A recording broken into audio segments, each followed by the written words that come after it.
Bom, as pazes entre o senador Davi Alcolumbre e o presidente Lula geraram frutos rapidamente, para os dois lados. Neste terceiro encontro, as lideranças do Executivo e do Legislativo destravaram o andamento de pautas importantes ao governo, enquanto Alcolumbre garantiu o apoio de Lula a um aliado em uma eleição difícil para Alcolumbre lá no Amapá. Reportagem de Carol Rosito. O encontro desta sexta no Palácio da Alvorada durou cerca de 1h30. Não estava na agenda nem do presidente Lula, nem do líder do Senado, Davi Alcolumbre. Os dois tinham rompido a relação desde a rejeição de Jorge Messias ao STF no Senado. Alcolumbre defendia o nome de Rodrigo Pacheco. A reaproximação se deu no começo do mês, num jantar na casa do ministro do STF, Alexandre de Moraes, com a presença de Cristiano Zanin. Na quarta, Lula e Alcolumbre voltaram a se encontrar, desta vez com o ministro das Relações Institucionais, José Guimarães, e a líder do PT no Senado, Tereza Leitão. Após a terceira reunião nesta sexta, o presidente do Senado destravou 3 pautas que tratou como prioritárias.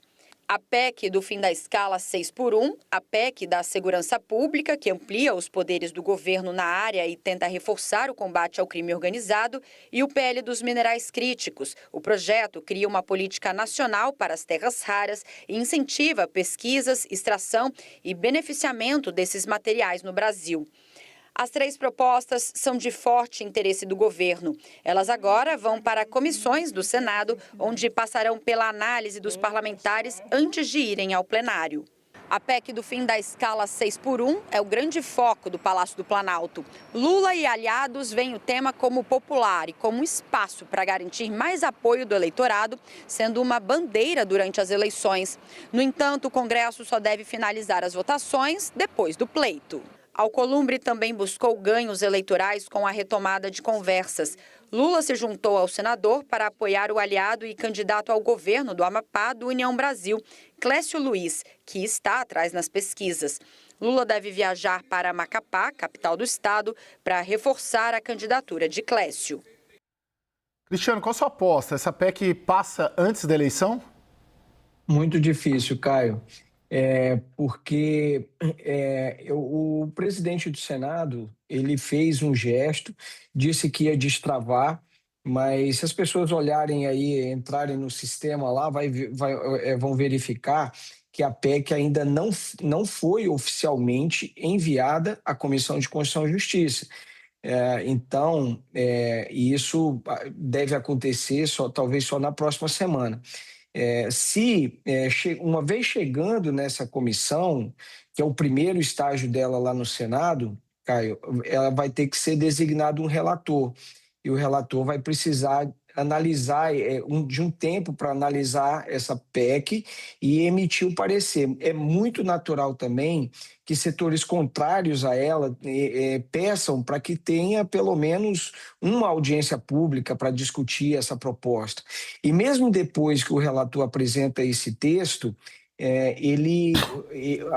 quem é membro da comissão pode pedir vista dessa matéria para analisar melhor, significa mais prazo para analisar, e esse pedido de vista pode levar aí uma semana. Lembrando que até antes da eleição está prevista apenas mais uma semana de esforço concentrado, que vai do dia 31 de agosto até o dia 3 de setembro. Portanto, é pouco provável. Então, o que o senador Davi Alcolumbre faz é um gesto de boa vontade. Afinal de contas, essa PEC está desde o dia 28 de maio aguardando esse despacho, ele ainda não deu. Então, quando ele diz que vai destravar, ele está dizendo, então, olha, a partir de agora ela vai avançar. Só que ainda tem alguns trâmites aí para percorrer, que dificilmente a gente vai ver isso acontecendo até o dia 4 de outubro. Daniel, a descrição que o Cristiano faz é de um gesto, né? Não vai ser aprovado. Logo, o eleitor em outubro não vai à urna já com uma nova escala, jornada de trabalho. Mas é um gesto, claro, do Davi Alcolumbre depois de meses segurando essa agenda. O que ele ganha em troca? Nossa, ganha muita coisa aqui. Vamos começar a elencar o cardápio. Primeiro, ganha o apoio, talvez o engajamento até de Lula numa eleição que não lhe é favorável no Amapá. senador Davi Alcolumbre tem mais 4 anos de mandato, mas seu grupo político no Amapá está em risco. O governador do Amapá, Clécio Luiz, que tenta a reeleição, está simplesmente 40 pontos percentuais atrás de Dr. Furlan, prefeito de Macapá e enorme adversário político de Davi Alcolumbre no estado. Esse é um ponto. Ali, o apoio de Lula pode ajudá-lo.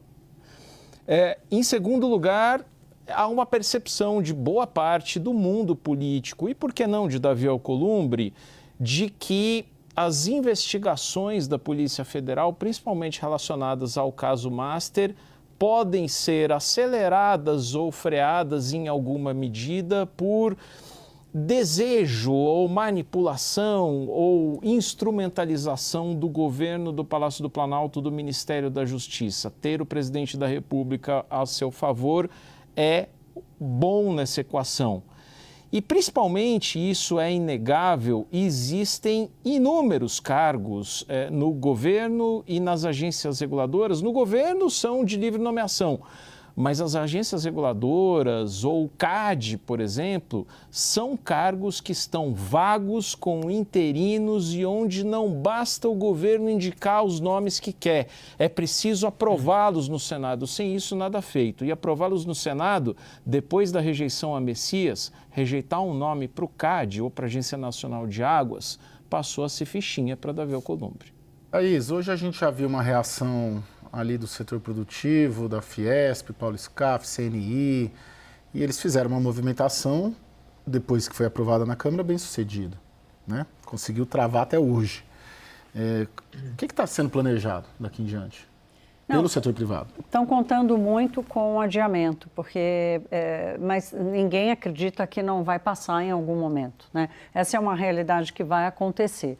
A tentativa é de, primeiro, evitar que isso aconteça agora, porque do jeito que o projeto está, sem previsão de transição e sem a possibilidade de redução de salário,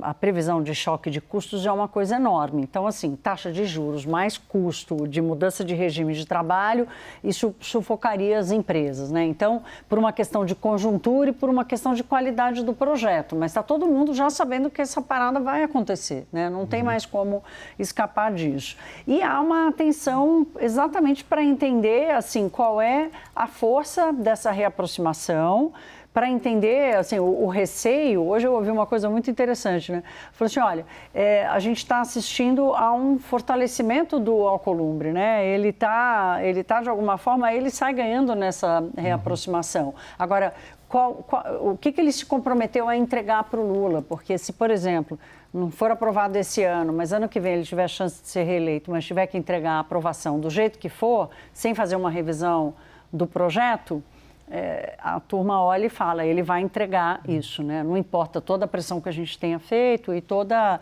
a comprovação que a gente tenha feito do choque de custos. Então, há uma desconfiança do quanto ele está disposto a entregar para receber o que ele precisa politicamente. É um gesto, né? A ver se vai se concretizar de fato na aprovação.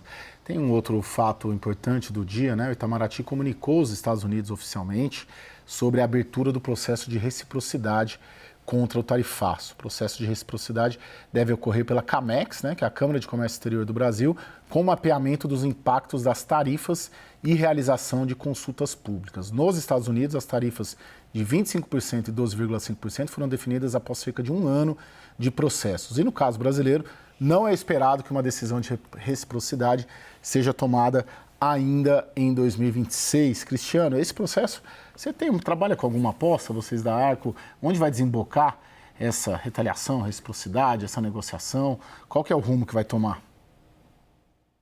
Olha, Caio, primeiro que ele tem um efeito agora no curto prazo, né? E se você pegar, por exemplo, o plano de governo do presidente Lula que foi divulgado agora, ele fala dessa questão da soberania, né? Então, isso tem a ver também esse debate eleitoral. Isso acaba, obviamente, fazendo com que o governo adote uma postura aparentemente mais dura de resposta aos Estados Unidos, né? Mas o fato é que dificilmente o governo brasileiro vai adotar alguma medida concreta. Essa abertura desse processo está sendo visto como uma forma do governo brasileiro de pressionar e tentar forçar uma negociação com o governo americano. E assim também espera e torce muito o setor empresarial, que sabe que se eventualmente o governo brasileiro seguir e eventualmente decidir pela retaliação, o setor produtivo está bem preocupado pela reação que o governo de Donald Trump pode ter e eventualmente impondo ao Brasil também uma penalidade ou uma sanção ainda maior do que foi anunciado até aqui, né? Então, é um movimento que tem esse lado eleitoral, de reforçar essa questão da soberania, mas, ao mesmo tempo, vai ser conduzido de uma forma cautelosa pelo governo e tentando ver se, a partir disso, consegue obter algum resultado mais satisfatório desse processo de negociação aí com o governo americano. Qual a sua expectativa, Daniel? É de não aplicação da medida, é de tentar forçar uma negociação com os Estados Unidos, o que também pode ser lido como improvável, mas é como se os Estados Unidos tivessem vindo com fuzis e metralhadoras para cima do Brasil. Esse é um impacto do tarifaço, para os setores que não foram excluídos estão sendo atingidos. E o Brasil estava sem sequer uma arma branca, sem sequer uma faca para reagir. A reciprocidade dá ao Brasil uma faca para lutar contra alguém que está com uma metralhadora. É muito pouca coisa, mas dependendo do ataque, se for absolutamente cirúrgico e bem feito, pode assustar algum grande fornecedor, por exemplo, de sementes para soja e milho para o Brasil, que é o maior mercado agrícola mundial. Isso pode ser interessante para um exportador americano, e a ameaça de uma retaliação, não a retaliação em si própria, pode fazer esse exportador se mobilizar em um lobby em Washington para pressionar a Casa Branca a pegar mais leve com o Brasil. De qualquer forma, como eu digo, uma pessoa com fuzil lutando contra outra com uma faquinha na mão.